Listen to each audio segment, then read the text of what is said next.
اس کو اب کی بار آپ آزاد کشمیر اسمبلی کا حصہ دیکھنا چاہتے ہیں؟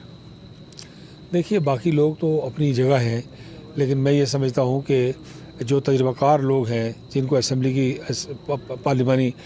پالیٹکس کا تجربہ ہے، حکومت کا تجربہ ہے، اپوزیشن کا تجربہ ہے، اگر وہ تجربہ کار لوگوں میں سے کچھ لوگ حکومت میں ہوں گے تو اس کا فائدہ ہوگا یقیناً، لیکن نئے لوگوں کو بھی ضرور موقع ملنا چاہیے، اس لیے کہ بعض سیٹیں ایسی ہیں جو 100% جو ہے وہ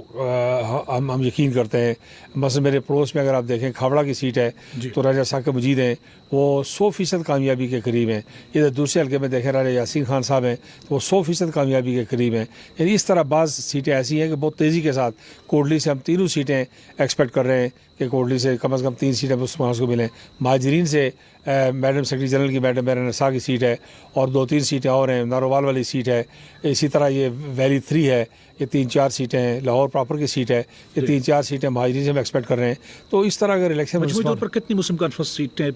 جیتنے کی پوزیشن پہ ہوگی؟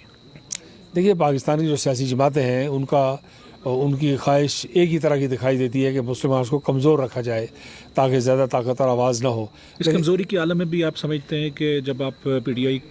کے ساتھ الائنس میں جا رہے ہیں، خاص کر پوسٹ الیکشن دیکھیے یہ ایک انڈرسٹینڈنگ ہے، اب یہ تو آنے والا وقت بتائے گا کہ وہ کیا کریں۔ ابھی عمران خان صاحب نے ریفرینڈم کی بات کر لی ہے اور ان کو کشمیری قیادت کے ساتھ بیٹھ کے بات کرنی چاہیے تھی کہ کس قسم کا ریفرینڈم ہے۔ اقوام متحدہ کی قراردادوں میں تو یک طرفہ ریفرینڈم کی کوئی گنجائش نہیں ہے، علاقائی پلیبسسٹ کی علاقائی تصویب رائے کی کوئی گنجائش نہیں ہے، اور پھر ریفرینڈم کس بات کے لیے سوال یہ پیدا ہوتا ہے۔ ہم آزاد کشمیر کی داخلی خود مختاری کی بات کرتے ہیں، ریاست کے تشخص کی بات کرتے ہیں، ریاست کی وحدت کی بات کرتے ہیں، اس کی ایسی تبدیل نہ کرنے کی بات کرتے ہیں، آزاد کشمیر کے گورننس کے جو حکومت کا ماڈل ہے اس کی بات کرتے ہیں، تو خدا جانے ان کے ذہن میں کیا بات کس نے ڈالی ہے کہ انہوں نے ریفرینڈم کی بات کی ہے۔ اس لیے میں سمجھتا ہوں کہ یہ ساری باتیں ایسی ہیں کہ الیکشن کے بعد رفتہ رفتہ سامنے آئیں گی تو اندازہ ہوگا کہ ہم کس ڈائریکشن میں جا رہے ہیں۔ لیکن مسلم کانفرنس اپنے بنیادی موقع پر قائم ہے کہ اقوام متحدہ کی قراردادیں بہترین روڈ میپ مہیا کرتی ہیں اور ان کی موجودگی میں negotiated try partite negotiated settlement کشمیریوں کو شریک کر کے تو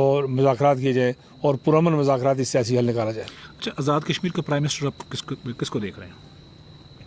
میرا خیال ہے پی ٹی آئی ظاہر ہے ایک مرکز میں بھی بیٹھی ہوئی ہے، عمران خان صاحب کئی دورے کر چکے ہیں، علی امین گنڈا پور صاحب کئی دورے کر چکے ہیں، انہوں نے بڑی کوشش کی ہے، تو پی ٹی آئی میں سے کسی کو دو ہی کنٹینڈر ہیں، مین کنٹینڈر ہیں ان کے جو پی ٹی آئی کی طرف سے، ایک بیرسٹر سلطان محمود صاحب ہیں اور ایک تنویر الیاس صاحب ہیں، 2 لوگ۔ عثمان بزدار کو دیکھ سکتے ہیں، دیکھ رہے ہیں؟ دیکھیے اگر جو ایجنڈا دکھائی دیتا ہے، جو باتیں دکھائی دیتی ہیں، تو ان کی موجودگی میں تو پھر کسی جاندار سیاسی آدمی کو حکومت میں ہوگا تو وہ ایک حد سے زیادہ کوئی کمزوری کا مظاہرہ نہیں کر سکتا۔ الیکشن سے پہلے ہم نے دیکھا کہ P T I versus P T I ایک جنگ رہی اور ابھی بھی وہی شاید الیکشن کے اندر ہمیں دکھائی دے رہا ہے بار بار۔ تو ایسے حالات کے اندر جب پی ٹی آئی نشستیں جیت کے آئے گی تو اگر سینٹرل سے فیصلہ نہیں ہوتا تو جو لابی ہے وہ زیادہ کام کرے گی، تو آپ سمجھتے ہیں کہ پھر ایک دوسرے کو سپورٹ کرنے کی پوزیشن میں ہوں گے؟ دیکھیے اگر پی ٹی آئی فرض کریں الیکشن میں میجورٹی سیٹس وہی لیتی ہوئی دکھائی دیتی ہے، اگر وہ لے گی تو عمران خان صاحب نے بہت پہلے اس بات کا فیصلہ کر لیا ہے کہ انہوں نے کہا ہے کہ میں وزیر اعظم، صدر اور اسپیکر کی نامزدگی خود کروں گا۔ یہ اختیار انہوں نے، بڑی خوبصورت جمہوریت ہے کہ یہ اختیار انہوں نے ایم ایل اے سے لے لیا ہے، جو رائے دہندگان سے لے لیا ہے، اور انہوں نے کہا ہے کہ وہ خود نامزد کریں گے۔ اگر پی ٹی آئی، جس کا امکان یہی ہے کہ پی ٹی آئی زیادہ اکثریت میں سیٹیں جیتے گی اور حکومت سازی کرے گی، تو وہ پھر یہ اختیار ان کے پاس ہے۔ تو پاکستان میں بھی انہوں نے اپنی مرضی سے لوگوں کو نامزد کیا ہے اور آزاد کشمیر میں بھی اپنی مرضی سے نامزدگی کر سکتے ہیں۔ اچھا، پوسٹ الیکشن میں مسلم کانفرنس کی حکمت عملی کیا ہوگی جب گروہ اتحاد کی صورت میں وہاں پہ جاتی ہے حکومت سازی میں؟ ہماری حکمت عملی یہ ہوگی کہ ہم